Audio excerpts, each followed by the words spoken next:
Hi, this is Michael Buffer, and welcome to the BoxHard Podcast. Hello, everyone. This is Mikey Garcia. It's the monster from the swamps, Regis Rougarou Prograis. Hey, what's up? This is King Carlos Molina, former IBF world champ. This is Michael, the Bounty Hunter, 2012 Olympian and your people's champ. This is Charlie Edwards, flyweight champion of the world. This is Fast Eddie Chambers, and you're listening to the BoxHard Podcast with my main man, Joey Coastman. Hello everybody and welcome to episode 403 of the BoxHard Podcast. I'm your host Joey Coastman. I'm joined as ever by former heavyweight world title challenger, the main man, Mr. Fast Eddie Chambers. Eddie, how you doing this week, my man? I'm doing great, my man. How about you? Always good when speaking with you, Eddie. Let's dive straight into the review part of the show. I'm going to start here with this one. It went down in Germany at the Unihall Wuppertal in Nordrhein-Westfalen. Over here, on the undercard, Jack Kulkai picked up a win. He's now 33-4, a knockout win for him in round 2 against Juan Monzon, who's now 8-5 with 3 draws. But the main event, Vincenzo Gualtieri, I'm going to hold my hands up and say I didn't know too much about the guy at all. I thought he's going to, box Esquiva Falcao, a guy that I do know really well, 30-0. Falcao, I think, was a Olympian in the past from South America. I can't remember if it's Colombia or Venezuela. I think Venezuela, but anyway. Whatever. I thought Falcao's going to go out there, fight here for the vacant IBF World Middleweight title, probably win on points. But no, Gualtieri started the fight well, had Falcao down in round 2, and built off of that, really. When I say built off of that, I mean started dominating, not that he dropped him again for a while, but he did have him down in round 10. And yeah, it was a decisive and clear wide points win there for Gualtieri over 12 rounds. He's a new IBF middleweight champion of the world. He upsets the odds, and it wasn't like there was fishy scorecards or anything. He certainly deserved the win. Now 21-0 with 1 draw. Esquiva Falcao loses his O. He's now 30-1. Maybe Gualtieri's just a much better fighter than I first thought he would be, and again, I hadn't heard of him. Falcao, I had heard of, and I thought, was a good fighter, but yeah, I don't know what's gone on there. Moving now to the Manchester Arena over here in the UK. Let's start with the undercard. April Hunter was able to avenge her sole career defeat. She lost, obviously, her O to Kirsty Bavington. They had the rematch here. This time, April Hunter managed to get the points win. She's now 7-1. Kirsty Bavington now 7-5 with 2 draws. Bavington down in the 7th round. And if I'm not mistaken, I think the fact that she was down in that 7th round, obviously, April Hunter won the round 10-8, and I believe that was pretty much the deciding factor of April Hunter winning the fight. Ben Whittaker with another win. He's now 4-0, a TKO for him in the 8th and final round against Vladimir Beluski, who's now 13-7 with a draw. Beluski down in round 3. Typical Ben Whittaker performance, really. Lots and lots of showboating.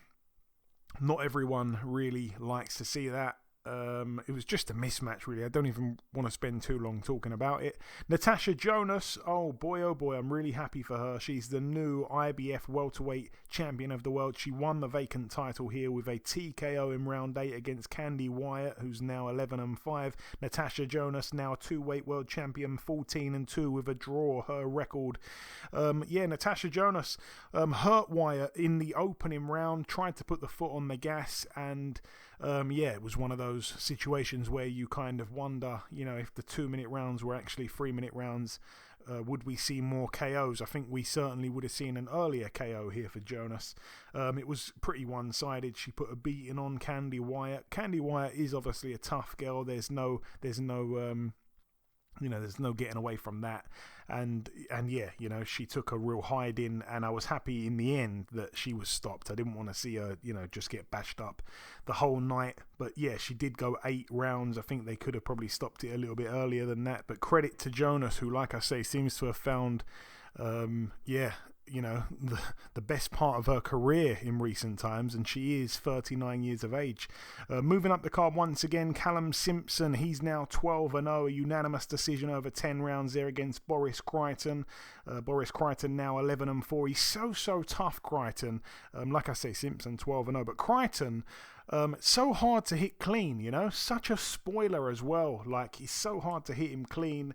Obviously, Callum Simpson, many people thought he would go in there and just knock Crichton out. Crichton, we saw him kind of survive against Lyndon Arthur. He's a really fit guy, and again, he doesn't really seem to turn his shots over too great himself, like, I don't think he's a big puncher. I think he needs to work on turning those shots over, but what he is really good at is surviving and riding shots and tying you up and all the rest of it. He seems like a real frustrating style, especially for a really aggressive fighter like Simpson. And yeah, Simpson banks 10 rounds there, and that's good to kind of get in your locker, but wasn't a really excellent performance like many people expected to see. Moving up the card once again, Zach Gilley with a really disappointing performance. He's now 13-2 with a draw. He lost unanimously over 10 rounds to Mark Jeffers, who only had about a week to 2 weeks notice for the fight. He's now 16-0. Really impressed actually with Mark Jeffers. Zach Gilley was just so disappointing. I mean, he started really slow. His jab would fall short. His jab was extremely slow, and Mark Jeffers just, honestly, I'd never seen him fight before, and I thought he's going to go in there and probably end up getting banged out, because I think Gilley's a lot bigger of a puncher than his record would suggest. But yeah, Mark Jeffers, man, so much credit has to go to him. He absolutely boxed Gilley's head off, and Gilley did have a little bit of success really late on. Gilley sometimes likes to get into a bit of a war, and he usually comes off best, but even when he did get into a bit of a war with Jeffers would just stand there, hold his feet, and get the better of him every single time. Jeffers honestly showed me quite a lot in that fight, and I actually can't wait to see him fight again. As for Zach Gilley, I was so disappointed actually, like really disappointed. I thought it would be an easy win for him, and he looked terrible. He absolutely looked terrible, and I can't even defend him. I really like Zach Gilley, but yeah, it's a hard performance to defend because it was that poor. He lost in every aspect, every area, and it was just so surprising because I thought he was a lot better than that. And yeah, the main event, Franchon Crews-dezurn, friend of the show, she was dethroned of her undisputed super middleweight world title status. She's now 8-2, a majority decision over 10 2-minute rounds against Savannah Marshall. She is now 13-1. She has taken all 4 of the main titles there at super middleweight. She's now undisputed. Happy for her. Happy for Peter Fury in the corner as well. Our very first ever guest on this podcast, actually, back in 2015. I thought Savannah Marshall was quite good, actually. I don't think it should have been a majority. I think probably DeZurn won maybe 2 rounds at best, maybe 3 at the very best. Clarissa Shields at ringside, making everyone hear her voice, screaming for the entirety of the fight, calling out lots and lots of different things for DeZurn to try and do. But yeah, DeZurn, I think Marshall picked up on it in the build-up. She said, "You're not Clarissa," and yeah, that was true. She's not Clarissa. Clarissa is a very, very good, talented fighter, and yeah, Franchon is a little bit. I don't want to be too harsh. She's a friend of the show. I like her a lot, but quite one-dimensional, and I didn't think she would really have a chance against Marshall. Like I say, I thought it was very wide for Marshall in the end, actually. And yeah, Marshall has kind of surprised me in her last 2 fights, which are the 2 fights here that she's had against these American ladies, Franchon Crews-dezurn and also Clarissa Shields, where she seems to kind of give away that height advantage she has. She likes to crouch down and flick out the jab, and the jab kind of comes from the hips almost. And I'm not entirely sure that works for her. We saw we saw it completely ineffective against Clarissa Shields, but here she was doing the same thing with Franchon Crews, and sometimes it wasn't working, but then, like I said, I don't think Franchon is as good as Clarissa. I don't think Franchon's as good as Marshall, and not as fit as Marshall as well. So as the fight went on, DeZurn couldn't really do much, and especially the late rounds, Savannah was really starting to, to pull away with the scorecards for sure, in my opinion anyway. So yeah, Savannah Marshall, clear victory, dominated a undisputed champion there. I don't know if it sets up a rematch with Clarissa or what, but yeah, happy for Savannah, because I did think DeZurn was extremely confident, and Savannah obviously had to bounce back after losing in a demoralizing defeat to Clarissa. So it was quite important to me to see how she bounced back, and I think she bounced back quite well considering. So yeah, like I say, happy for her, dominated an undisputed champion and takes all the belts, and straight away in her very next fight after losing to Clarissa, she is an undisputed world champion. I mean, you can't ask for more than that. So extremely happy for her. And yeah, commiserations for DeZurn. Credit to her for coming here to the UK.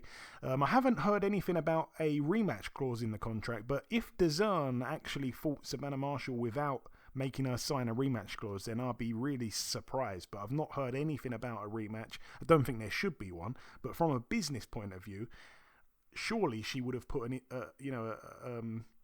a rematch clause in that contract, you'd have thought, especially because she claims that she came to the UK as an amateur and lost a very controversial points decision to Savannah. So she has had prior experience boxing Savannah in the UK, and boxing Savannah in the UK getting robbed by judges, in her opinion. So she should have had a rematch clause, but I haven't heard it mentioned at all anywhere.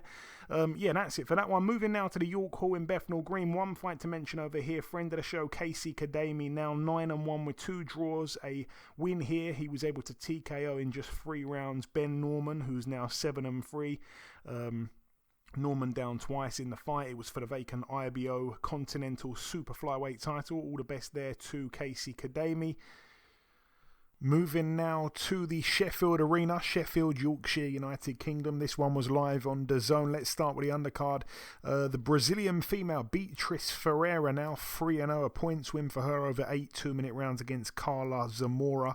A lot of people felt that the Brazilian girl was going to bang Zamora out of there, because the Brazilian girl, I keep saying Brazilian girl, Beatrice, she actually would stop quite a few girls in the amateurs, and obviously she turned pro. I think she was 2-0 with 1 KO, but yeah, she got in with Zamora, who's been round the block really in terms of being a pro. So yeah, if you stop people in the amateurs, it's a good look, because it's very rare actually for a female to be a big puncher in the amateurs. But like we say again and again, the amateur game's completely different to the professional game, and yeah, Zamora was able to actually go the full distance there, 8-2s, and yeah, Ferreira was unable to get her out of there.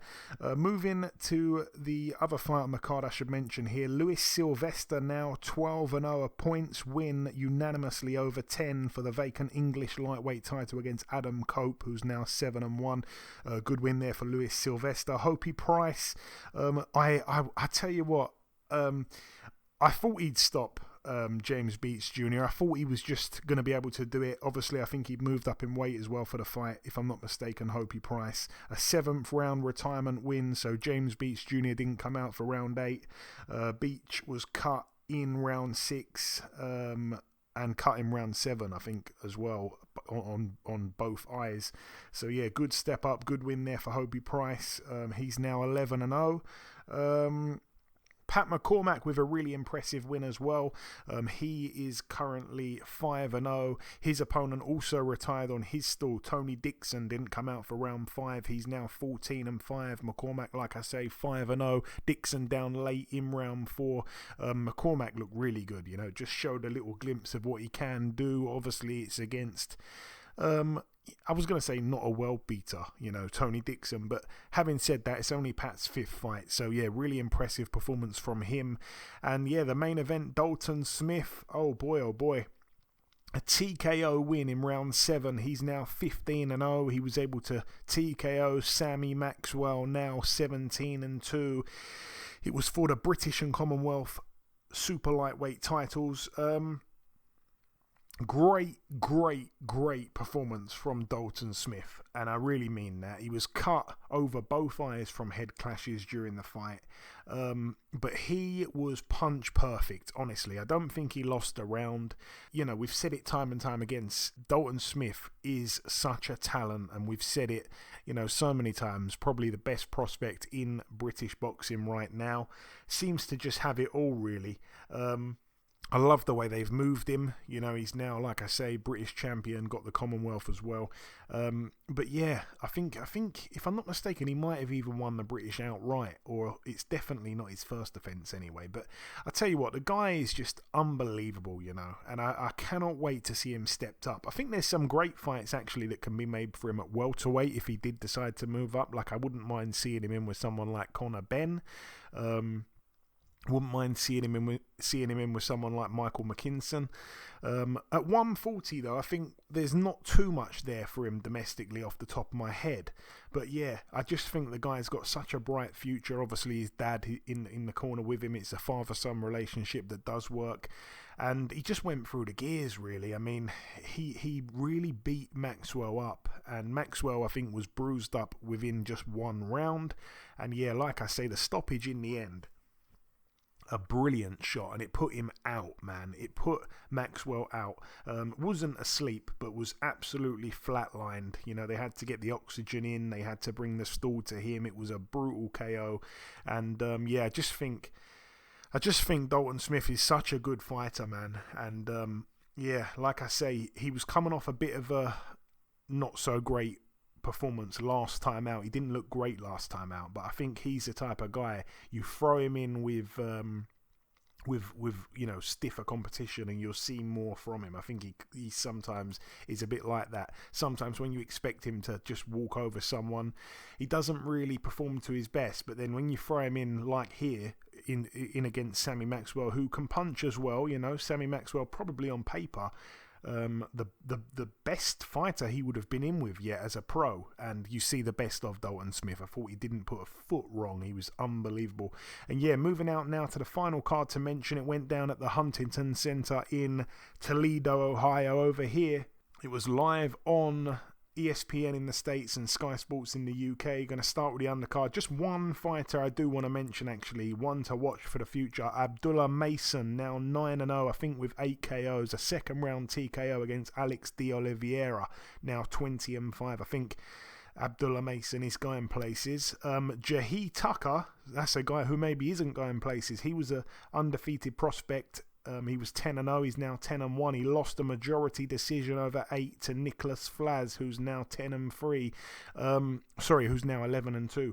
Flaz as well, I thought it was worth a little punt on him, actually. I ended up not going for it, but Flaz was a big underdog with the bookies, and Flaz had actually upset the odds a couple of times in recent performances, so yeah, I thought it was worth a little punt, but I didn't get on it. Moving up the card again, it was a fun fight really while it lasted. Arslanbek Makhmudov, now 17-0 with 16 KOs, a TKO for him in round 2 against another massive puncher, Rafael Agpegiori. Agpegiori was 15-0 with 14 of them by KO. He's now 15-1, knocked out in the second. He was down in the first, twice in the first. It was for the NABF heavyweight title. And yeah, down once in round 2, like I say, and TKO'd.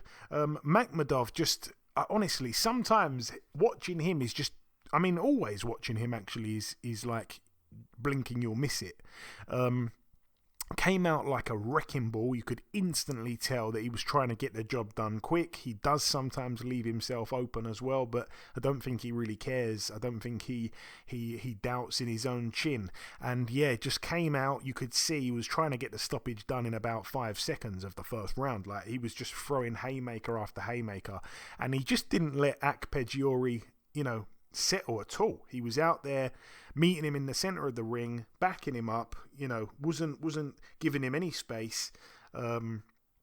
when he was kind of pushing Akpegiori back, he was almost getting a little bit dirty. You know, he seemed like he was desperate to knock him out quick. It was almost as if he put his house on the fact he's going to knock him out in 1 or 2 rounds.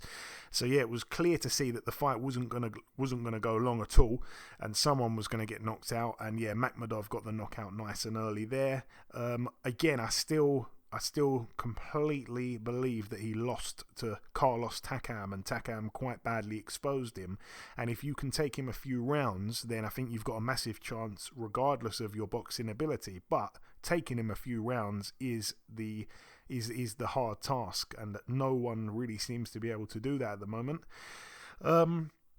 So it makes for good viewing, but he of course doesn't have a loss, even though I think he should have one, and for that reason he's obviously ranked super highly with all the governing bodies. And then yeah, the main event, Jared Big Baby Anderson, now 15-0, the first time he's gone the distance. He was 14-0 with 14 KOs. He's now, like I say, 15-0. A 10-round unanimous decision over Charles Martin, who's now 29-4 with a draw. Both guys friends of the show. Martin down in round 3. It was for the WBC USA heavyweight title and the WBO international heavyweight title. Charles Martin actually came in decent shape. I noticed that he's lost about 10 pounds since his last fight, so that tells me that he hasn't just been sitting on a sofa somewhere and smoking weird substances. It shows me that he's obviously been training. And yeah, came to the ring, looked quite confident in his ring walk. Jared obviously came to the ring as well. I think they had a rapper rapping him into the ring. Got in the ring again, looked quite confident. But I was wondering, is the pressure going to get to him? You know, we're gonna really see here what he's all about. Obviously, got in with a former world champion. Whatever you want to say about that, you can say. But he did achieve a world title. And yeah, just the fact that it was obviously back in Toledo, Ohio, where Jared Big Baby Anderson's from. And that pressure, you know, the whole crowd's there to see you win. I think he brought his dog along for the fight week as well, which that's like his best friend or whatever. He was there. I think the dog was kind of, I'm not entirely sure, was behaving himself during the fight. I think he could see his owner was having a fight, so he was kind of unsettled, and that probably, you know, was something that Jared picked up on in the corner of his eye. So it's not really clear cut, you know, it's difficult. You see a family member or a pet in this instance, you know, bothered or you know, nervous or whatever, unsettled in the corner of your eye can certainly put you off of your game. I'm not entirely sure if that did happen, but I'm just saying, you know, back in Toledo with his pet present who's kicking off at ringside. And obviously there was that little clip that circled with him and his new trainer, Roy Jones Jr., who wasn't in the corner with him, by the way. And he was saying the pressure, man, the pressure, and he started crying in that little clip that we saw. And I just thought, wow, like, is there really that much pressure on Jared Anderson? Really? You know, and it kind of, I don't know, like he's talking about he wants to retire at 27 years of age. I think he's like 23 now, so he's got 4 years to go if that's to be the case. But yeah, I just thought, really? Is he really under that much pressure? What's it going to be like when he's walking out potentially at somewhere like Wembley Stadium in front of 80,000 people when he gets in with someone like a Joshua or someone like a Tyson Fury? God knows, you know, God knows. Like, that's when you really feel the pressure.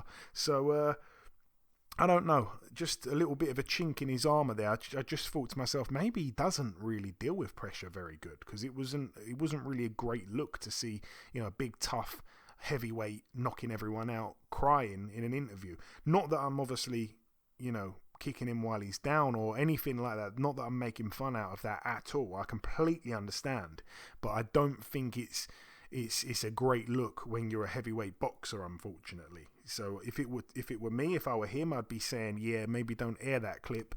But obviously, you know, they aired it. They showed it, I think, again on fight night before he walked out. So I don't know. I don't know if it was maybe partly staged. I've got no idea. I'm just saying it's an angle. But yeah, really, really disappointing performance from Jared Anderson. I was actually quite shocked, to be honest with you. Yeah, you know, no one expected that we'd even see the second half of the fight, and no one, of course, expected to see Jared Anderson eat so many power shots from Charles Martin. I mean, Yeah, he was quite worried, I think, at times about the straight left hand of Martin. Martin was just letting go of that straight left hand and, straight down the pipe. That's obviously his backhand as well, being a southpaw. And it was landing again and again and again. And at times, Anderson did not want to get too close. He was throwing shots from out of range. He wasn't really wanting to commit to throwing a power shot himself due to the risk of being caught. I think Charles Martin was timing him a lot, with counters and stuff, and I was like, wow, Charles Martin still has something for sure. And I didn't think he did, actually, the way he got deleted by old man Ortiz. But certainly, like I say, he seemed like he was on his game. But I still didn't think it'd be enough to trouble Anderson in the ways that he troubled him. At times as well, Charles Martin looked really slow. Jared Big Baby Anderson was unable to capitalize on moments like that. And I feel like he, to some degree, kind of exposed himself. But I will say, what a chin from Charles Martin. I was wondering maybe if the power of Jared has been overhyped or something, but I just, all in all, was really, really confused, and I thought it was quite a bad look for Jared Anderson. Obviously, you look back at the measuring stick, you see that Ortiz got him out in 6, Joshua got him out in 2 rounds 7 whole years ago, and Anderson goes the distance and gets rocked a number of times in the fight, including the horrible time he got rocked. In the last 5 seconds of the fight, he was in lots and lots of trouble there. Walked into a massive shot. Would have been interesting to see if there was 30 seconds left, but yeah, there wasn't. So I'm not going to go down that path. So I'm not entirely sure what to make of it. This is a guy that they were saying is the next American heavyweight world champion. Some people would have said he's number 1. Some people would have put him above Deontay Wilder. I've been seeing things like that online. I wonder if those people still hold him in such high regard after this performance here. He did win the fight, but not in the fashion we expected him to win it in. Eddie, I know you probably saw bits of it. What did you make of it? Yeah, I definitely saw pieces. And as far as the pressure and things like that, I heard about the interview and all of that. There's a great deal of pressure.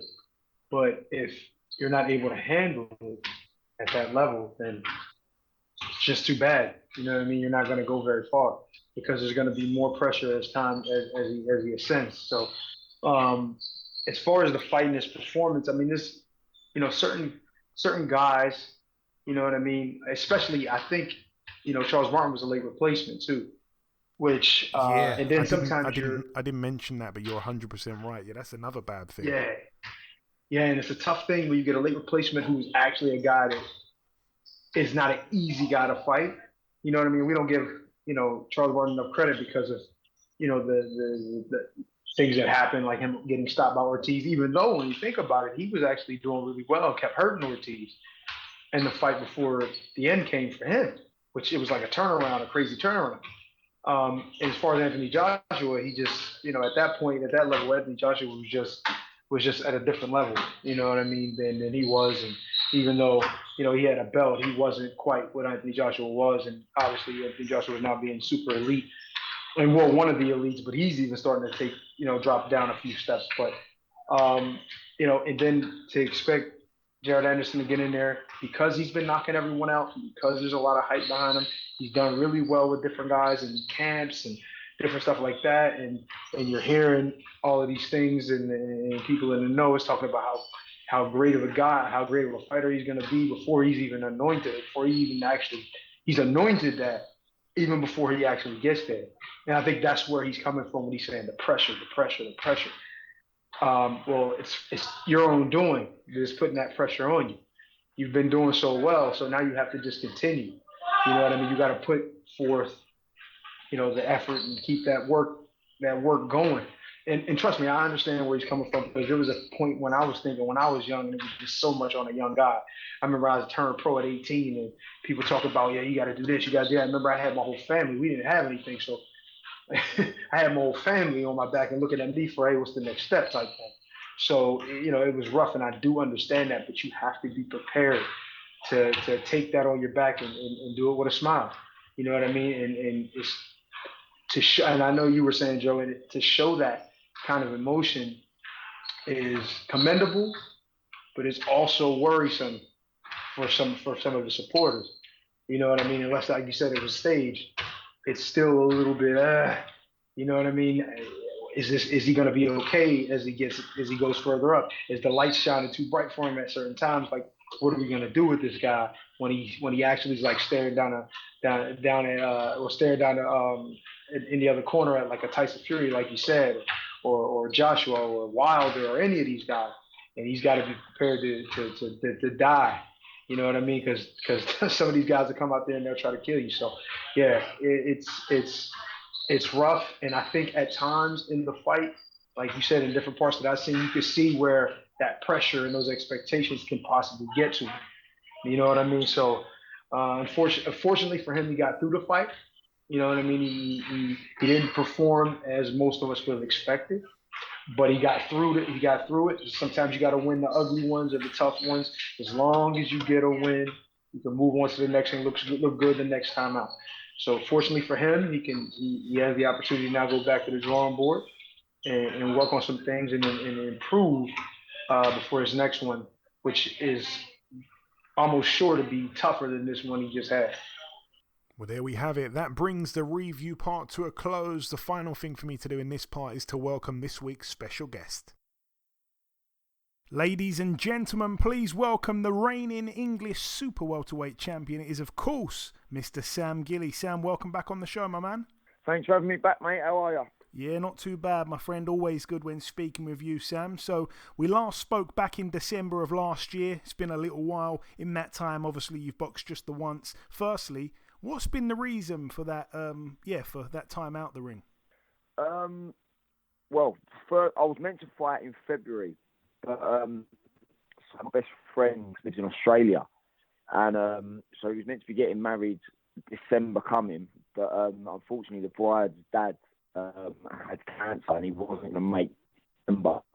They had to get married in February, and so I had to fly out I was one of the grooms when I flew out for the wedding.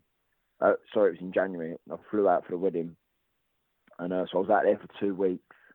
And unfortunately, the dad passed away a couple of days after the wedding. But so I was lucky they got it done when they did. So I had to go out there for the wedding, and then it was just there was just no opportunities popping up after that. Just nothing come up. I mean, and I ended up having to have a 6-rounder, but because there was just nothing on the table really. But I was lucky to get a 6-rounder and just at least kick over and stay busy. And, well, busy enough. Yeah, that fight that you did have, let's talk about it. Almost 3 weeks ago now, you boxed at York Hall on that Clark Wack undercard. You boxed Ellis Corrie. Yep. I placed a nice little bet for you to win on points in the sixth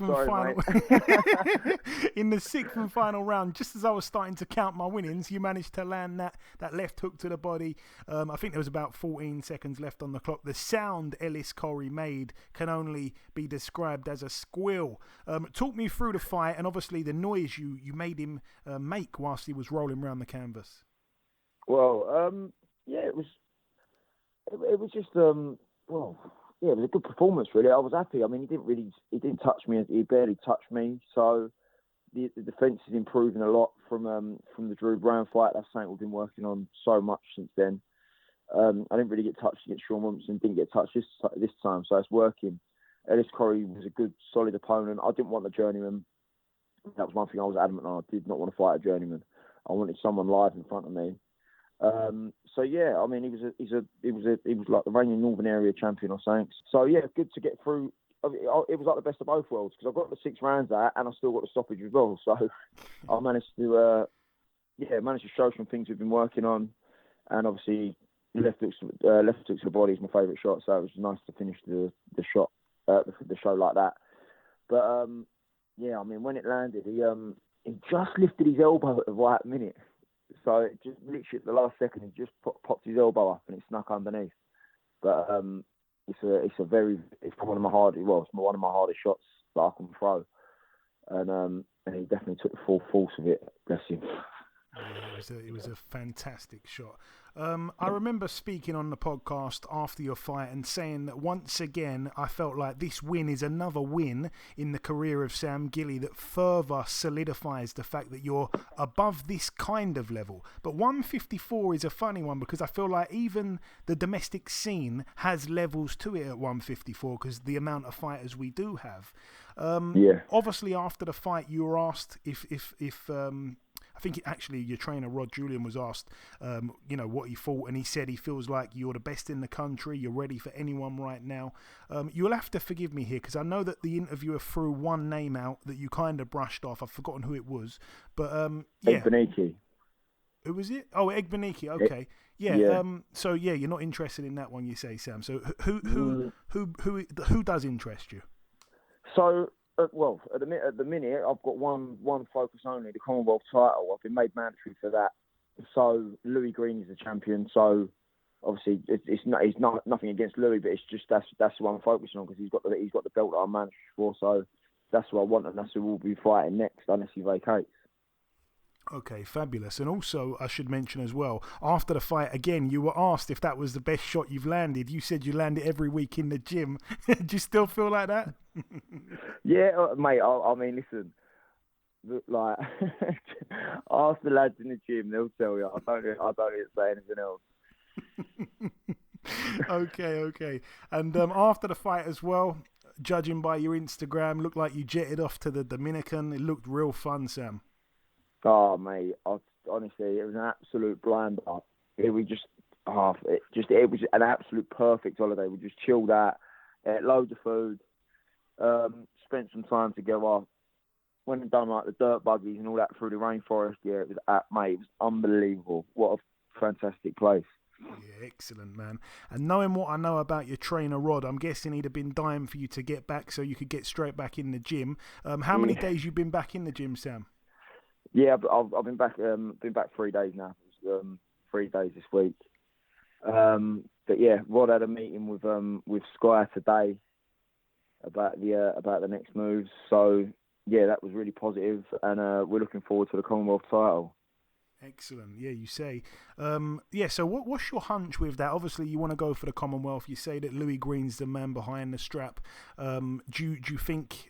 I mean, from the whispers that you do know about, does it look like that's something we're going to probably see, or does it look like he's maybe closer to wanting to vacate?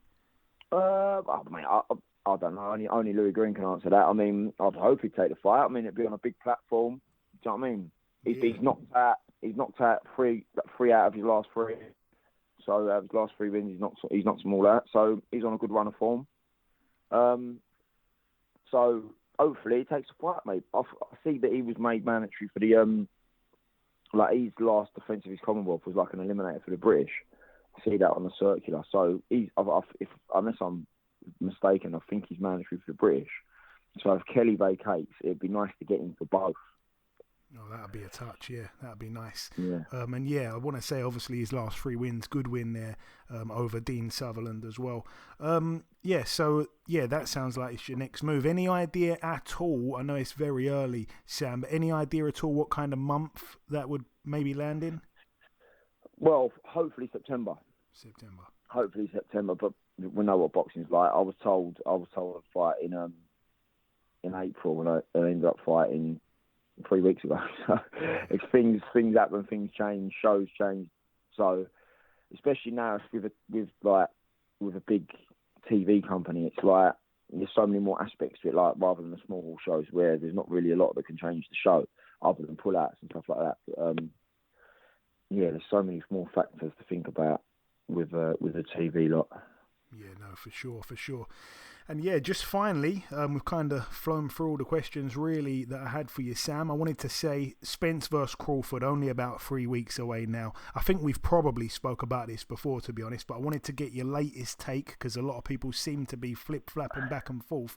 Who wins and how? All right, I'm going. So my missus has booked Vegas for later this month. So yeah, we're going. So I've got to say Crawford. Yeah. Do you know what? I looked on his box set the other day. I didn't realise how many knockouts the geezer's got. He's 100% KO at welterweight. It's absolutely ridiculous. Yeah. It's unbelievable. And I mean, what he done to what's his name? The one that beat Kelly. Avanesian. What he done to that, mate, that was scary. And yeah, I just think he's unbelievable. So I've got to go with Crawford. Yeah, no, I've been firmly with Crawford as well, ever since the whispers of this fight. And yeah, like you say, he's been, he's 100% with his KOs since moving to 147. He really is a fabulous fighter. I cannot wait for it. That's an absolute joke. When you think about the fighters at 147, and he come up from fighting, he boxed Ricky Burns at one point, didn't he? Yeah. So he's come up through the weight, and now he's sparking people off at 147 every single time he gets in the ring. That's mad. That's what I mean. He actually didn't knock out Ricky Burns, and you think that was almost 10 years ago. Madness. And that was down at lightweight. He's just, honestly, he's unreal. But anyways, moving on. I just wanted to, obviously, that's amazing you're going out there. That is just unbelievable. I'd love to switch positions with you. But just before we wrap things up, if you've got any closing words to the listeners, Sam, I know that I always like to kind of let you finish off with a little message before we let you go. If you want to wrap it up with a little message, my man, take it away. Just thanks everyone for the support along the way. We've got a big year coming up, so stay tuned and you will be entertained. Yeah, no, you absolutely will be. Listen, Sam, it's always a pleasure speaking with you, mate. Congrats once again on that brilliant win. Enjoy out there in the States. I'm sure you will, and we'll speak again soon. Top man. Cheers, mate. Thanks for speaking to me. Okay, now it's time for part 2 on this week's show. This part, of course, the news part of the show. We're going to start here with this one. Just one piece of news to mention. It's that we're going to see the rematch between Gilley Zhang and Joe Joyce. It goes down on September 23rd at the OVO Arena, Wembley. So, that one, like I say, goes down 23rd of September. I'm not entirely sure that they've announced a undercard just yet. So, yeah, should be a decent one. It's going to be interesting to see how that fight unfolds. But, of course, we'll talk more in depth about it when it's closer. But, yeah, that's it for the news. Moving on now to the preview part of the show. We're going to start here with this one. It goes down later tonight at the Auditorium in Harrisburg, Pennsylvania, USA. Over here, Christopher Lovejoy. It's just a mad fight. Christopher Lovejoy, 20 and 1 with a draw. Last time out, got a draw against a guy who was 4 and 8. He gets in with a guy called Marcelo Leandro da Silva, who's 22 and 5, 17 KOs. All 5 times that he has lost, he's been knocked out. He hasn't boxed in over 6 years, and that was a first round knockout loss he suffered back in 2017 to Jean-Pierre Augustin. So I don't know what to make of that, but it's another circus fight for Christopher Lovejoy. Moving out now to this one. It goes down on Friday at the Cintermex in Monterrey, Mexico. It's going to be live on DAZN. It's headlined by young Diego Pacheco, 18 and 0 with 15 KOs. He gets in with Manuel Gallegos, who is 19 and 1 with a draw. Gallegos not stopped in his sole defeat, which was back in October of 2020 to Osiel Santoyo. Majority draw last time out against the undefeated 13 and 0 Richard Van Sicklen. But yeah, he does hold a win over Kevin Newman, who I met a few months ago in the UK, training now under Roy Jones Jr. Nice guy, Kevin Newman, actually. Instantly click with him. But yeah, to think he beat Kevin Newman, that would tell me he's quite a decent fighter, though I haven't seen anything of him. But he's a Mexican, he's going to be tough. He's only 26 years of age, 6'3" at super middleweight, so he's a big boy, as is Diego Pacheco, who I think is about 6'4". So, I don't think it's going to be a bad fight. Obviously, you'd have to side with Pacheco, but I wouldn't be surprised to see a few rounds here. One fight as well on the undercard that I do want to just give an honourable mention. Jonathan Rodriguez, 24 and 2, gets in with Israel Gonzalez, who these days holds a record of 28 and 5 with a draw. I remember him boxing Cal Yafai back in the day. But yeah, the reason I think it's going to be interesting is because Israel Gonzalez last time out, even though he lost on points to Jesse Bam Rodriguez, and he pushed him quite close. Bam Rodriguez didn't look so good in that fight, and he blamed it on the fact he'd been incredibly active all year. And I think he'd had 3 or 4 fights in one calendar year, so we gave him the benefit of the doubt there.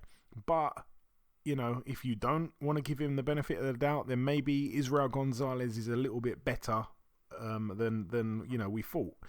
Like I say, I remember him losing to Cao Yafai. I've seen him get stopped by Jerwin Ancajas as well. They've both these guys have lost to Jerwin Ancajas. But anyway, I think he put in a good performance, a performance that I would say has kind of made me want to put a small little stake on him to actually upset the odds here. He's a slight underdog. Moving out to Metepec, Mexico over here. This one is on the Saturday. We're going to see Luis Nery, 34-1, get in with Froilan Saludar, who's 33-6 with a draw. It's over 10 rounds there at bantamweight. Luis Nery, I think most people expected him to get the stoppage. I think Saludar's been stopped 3 times in his 6 losses. Can't remember who to now off the top of my mind, but I know he went the distance, I think, in a loss to, I want to say, Andrew Maloney, in one of the most recent fights that I've seen of his. But anyway, I'm quite impressed with the way that Luis Nery has bounced back since getting stopped to Brandon Figueroa. I am quite surprised. So I think he'll probably win, like I say, probably by stoppage. But I think if he stops this guy, it's a little bit of a statement. I mean, again, this guy also went the distance and lost a split decision to Daigo Higa, who can certainly bang. Moving out now to Nicaragua. One fight to mention over here. We're going to see friend of the show, Ernesto Mercado. I've talked about this guy many, many times before. We like to mention every time he's got a fight because he is one of the most exciting fighters right now. 10-0 with 10 KOs. I think he had 300 amateur fights, winning 290 of them. He's been a national champion about 20 times, I think, actually.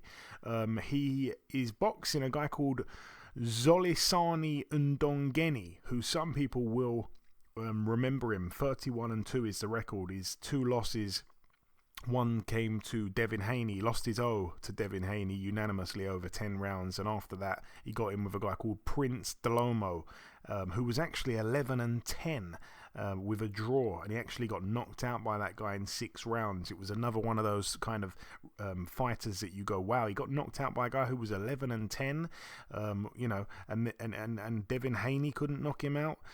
It was one of those fights, like I say, that people looked at and said, oh man, Devin Haney really can't punch and all the rest of it. But yeah, he gets in with a real banger here. He is coming off a win last time out. He actually stopped Apinung Kongsong, who some people will remember when he travelled to the UK, I think during COVID, and got stopped in a round by Josh Taylor, which was a punch that no one really actually saw. Even when you looked at the replay, you were like, what punch actually knocked him out? But anyway, that's going in a different direction. It's going to be good to see Ernesto Mercado out once again. Moving to the ballroom at the Boardwalk Hall in Atlantic City, New Jersey, USA. This one's going to be live on Showtime. Let's start with the undercard. I think there's 3 good fights on this card, to be totally honest with you. I'm going to start with this one here. Edwin De Los Santos. He's 15-1 with 14 KOs. His loss as well was a split decision over 8 rounds to William Foster III. He gets in with Joseph Adorno, who's 17-2 with 2 draws, 14 KOs. Again, both men can bang.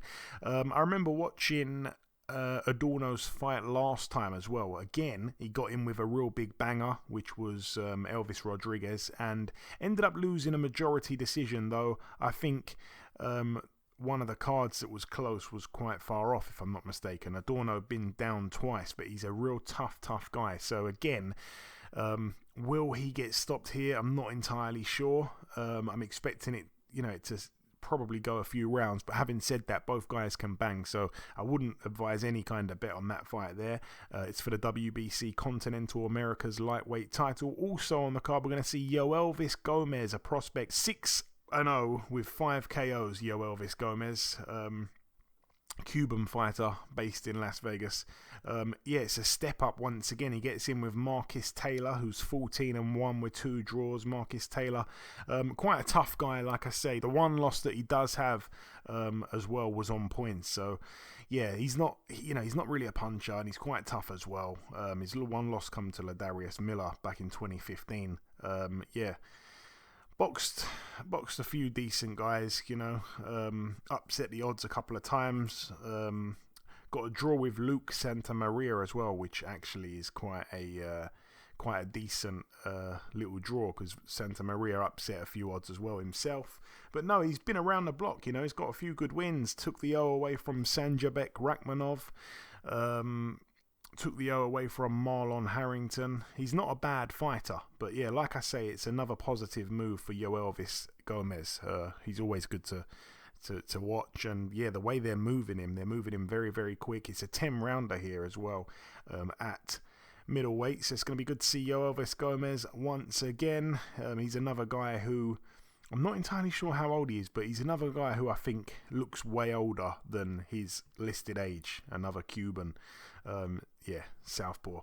And yeah, moving to the main event, I'm going to come to you, Eddie, here. Jaron Ennis, 30-0, gets in with Romain Villa, 26-1. It's over 12 rounds there at welterweight, obviously. A lot of people expecting Jaron Ennis to get the knockout, 30-0, 27 KOs. However, obviously last time out, we were watching him get in with Karen Chakadzian, and we didn't think much of Karen Chakadzian. We really thought he'd walk through him, and he looked actually really quite average last time, Jaron Ennis. I can't exactly remember what exactly I criticised him for now, because it's a fight that thankfully I've kind of forgotten a bit about. I remember watching it, and I had a hell of a lot to say in the podcast after that fight, but I can't remember exactly what I was criticising him for. But I remember obviously you'd done a little bit of work with Ennis in the build up to that fight, and you were very confident he was going to stop this guy early, just like everyone else was, and obviously went the distance in quite a laboured performance. Gets in with a guy here though called Romain Villa, like I say, 26-1. The one loss came to Marcos Villasana back in 2019. But yeah, last time out was able to beat Rashidi Ellis. That was a good win there. I think he dropped Ellis as well, if I'm not mistaken. I'm sure I watched that fight. It was on the Tank Davis and Hector Luis Garcia undercard. Oh yeah, that was the same night that Jaron Ennis boxed Chakadzian. So yeah, definitely watched it. But anyway, both guys can bang here. Like I say, Villa 26-1, 24 KOs, and Ennis 27 KOs from 30 wins. You wouldn't expect this one to go the distance, Eddie, but what's your thoughts on it? I don't know if you've seen much of Villa. Yeah, I watched the fight actually with him and Rashidi Ellis the last time out. Rashidi Ellis is a really good, fast boxer, but not a ton of power, but surprising power. He can get respect. But Villa is one of those guys who is just going to stick around. You know what I mean? Sometimes wait you out. You know what I mean? Land shots to your body, wear you down slightly, and I think that's what ended up happening. And then what he does is he draws a lot of offense from it, because it looks like it's going to be easy. You'll be picking at him. You'll pick him apart. There's things that you'll be able to land. It looks like you're having a serious effect on him, and I guess to a degree you are, because you're winning and you're piling up points. But he's the kind of guy who's like a second half fighter. He's waiting to see that little bit of a fade in you. And then he's going to step up and try to take you out, or at least take the fight to you. A heavy puncher, you know what I mean? Big shots that you can see, but still, nevertheless, big shots. And when you get tired and your defense starts to suffer a little bit, because which is what happened with Rashidi Ellis, he kind of comes up at the end. That's how he ended up stealing that one at the end there. And I know we wanted to criticize Boots for the previous fight that he had with his kid Karen, but Karen actually was extremely good defensively and extremely good with his footwork. If you really remember the fight, this dude, he knew where to go. He knew his way around the boxing ring. He knew how to survive. And the thing, and this has happened with many fighters, and I've faced this on the way up as well, where guys know how to survive and you're not gonna look good against him. So it's just best to go out there and win. You know what I mean? He got into one of those situations where he was looking for the knockout. He was looking for the spectacular, and it's really difficult to look good in those situations because you're already fighting up a battle because everybody expects you to just, dominate this other professional who's actually pretty good and got a lot of respect, behind him from where he's from. Although we don't know about it, we haven't seen much of him. We kind of take for granted that he's going to destroy him, but he's still a professional. And as we've seen in the fight, he was extremely good defensively and extremely good with his footwork. He knew how to survive. There was never going to be a time where he was going to put himself completely in a position to where he was going to get stopped. He knew how to stay away from that, even with a kid as dynamic as Boots. So, and then you could see within the fight, Boots throwing shots and sometimes spinning around and, trying to do different things to make the fight more exciting because he wasn't getting a lot in return from the other guy. And as far as being hypercritical of him, I understand it, but there's not a single moment in the fight that he was second place. Not a single moment. So it's kind of hard to be really critical. I mean, of course you can do it anyway, and what we expect. But when a guy wins every round by a lot, it's hard for me to look at it and say, yeah, he didn't perform the way he wanted to. A lot of times it's the other guy. A lot of times it's the fighter he's fighting against. It makes it really difficult. So this is a different one altogether, though. Villa's going to be right there. He's going to take chances, and I think that's where Boots is going to end up catching him with something sharp, something nice. He's going to end up stopping him. But taking nothing away from Villa, he's tough, and he's coming to win. He's proud. I'm pretty sure he's going to go out there and give it his all, and he's going to try to go out on the shield for sure. We shall see. We shall see. Hopefully it's a good one, but yeah, I don't think this one will go the distance. Moving to the final card to mention, it goes down at the AT&T Center in San Antonio, Texas, USA. On the undercard, we're going to see Marlon Esparza, 13-1. This one is for the WBA, WBC, and WBO female world flyweight titles. The WBO champion in the other corner is Gabriela Celeste Alanis, who's 14-0. She's actually a little bit of a puncher as well. I think she's got 6 KOs from her 14 wins, but she's coming off 3 back-to-back TKOs, which again doesn't happen too often in women's boxing. Whereas Marlon Esparza, 13-1 with just 1 KO, very, very light puncher she is. Marlon Esparza's the big favourite. She's expected to win this, and I will say, even though Alanis is a world champion, her the opponents that she's boxed, they've had seriously poor records. Like, they've really wrapped her in cotton wool to get to 14-0. But yeah, hopefully it's a good one. I enjoy women's boxing when it's good. Also on the card, friend of the show, Joseph Jojo Diaz, 32-4 with a draw. It's a 10-rounder here at lightweight. He gets in with Jerry Perez, who's 14-2 with a draw. Looking at both guys' records on paper, you're going to say, it's an easy win here for Joseph Jojo Diaz. However, Joseph Jojo Diaz coming off 3 back-to-back defeats. Obviously, all of them have come on points. It's not like he's ever been stopped or nothing like that, but he was extremely poor last time out against Mercito Gesta.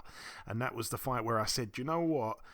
The Filipinos at the minute, they are, they're hungry, man. They're upsetting the odds. And yeah, I called it, and then he ended up doing that. And I was gutted, really, because I really like Jojo.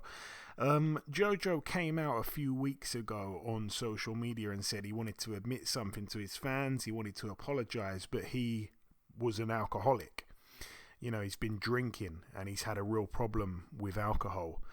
And I sent him a tweet, a direct message tweet, and we had a little bit of a back and forth. Just, I wanted to just kind of show my support to him and stuff like that. And he come back with some positive stuff, and it was a really positive exchange. And I've got about 3 or 4 different phone numbers for the guy. So I got his latest phone number, and I hoped we could have had some kind of interview going before this fight, but hopefully we'll get him on after the fight. But I like Jojo, and I think he's finally kind of realised that his career is going really badly downhill, and he needs to turn it round. And yeah, gets in with Jerry Perez, who I don't actually think he's going to walk straight through either. You know, Perez obviously lost his 2 fights to Frank Martin and Michel Rivera, 2 fighters who are not bad fighters at all.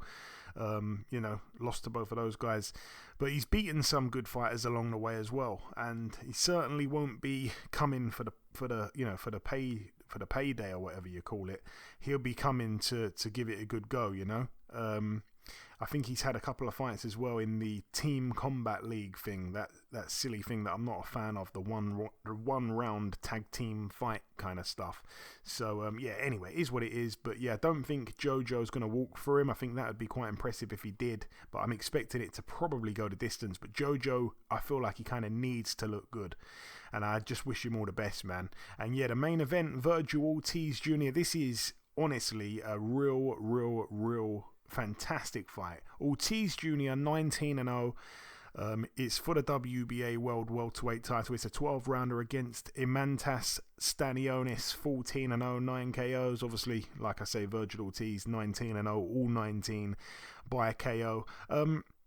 It's a fantastic fight, it really is. It's a shame, though, that we're going to see Ortiz and Ennis both boxing on the very same weekend, but not against each other. And once again, it's another huge shame that Ennis is having his 31st fight, and it's against, this Romain Villa, who obviously he's an okay fighter, but I don't think I'd put him in the same league as Stanionis. A lot of people are actually thinking Stanionis could even pull an upset here.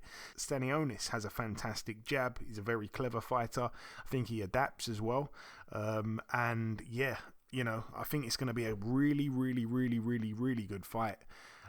Virgil Ortiz, obviously, he's had his issues outside of the ring with an illness. I've also heard that Stanionis as well had some kind of serious illness as well. Both guys have been quite unlucky with their outside of the ring illnesses. But yeah, both guys are back here. We're finally seeing it. It's finally on. Virgil Ortiz, man,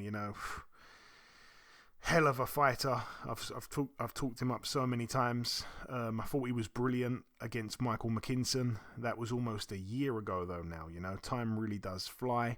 And Stanionis was able to beat Butayev as well, and that was over a year ago. So both guys are coming off of quite a long layoff as well. But yeah, brilliant fight. This is obviously fight of the weekend for sure. And a lot of people saying this has got the makings of fight of the year. We shall see. You can more than double your money for Virgil Ortiz to get another knockout. I think that's interesting. That's how much they rate Stanionis. So yeah, I think a lot of people kind of seeing it like Virgil Ortiz KO or Stanionis points. Eddie, do you want to weigh in on this? 2 really good fighters here. It's a great fight. Yeah, this is one hell of a weekend of fights.